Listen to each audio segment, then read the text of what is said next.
अस्सलाम वालेकुम। GHN news HD के साथ मैं हूँ सादिया बतूल।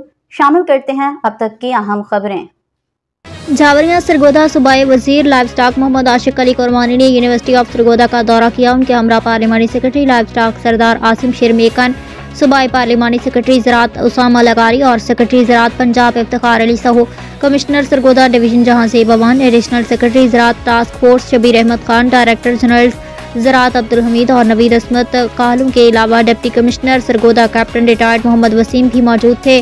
सूबाई वजीर ने तरशादा फलों के तहकीकी इदारे और एग्रीबाल सरगोदा की तामीर का जायजा लिया। उन्होंने कहा कि वज़ीर आला पंजाब मरियम नवाज शरीफ किसानों की खुशहाली के लिए इक़दाम कर रही हैं।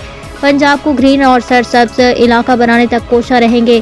किसानों के लिए मौसर इक़दाम उसका सबूत हैं। सरदार आसिम शेर मेकन सूबाई पार्लिमानी सेक्रेटरी ने वज़ीर मौसूफ को सरगोदा में वजारत और ज़राअत और किसान के मसाइल से आगाह किया और बताया कि किस तरह किसान हुकूमत पंजाब के रिलीफ प्रोग्राम से मुस्तफ़ीद हो रहे हैं।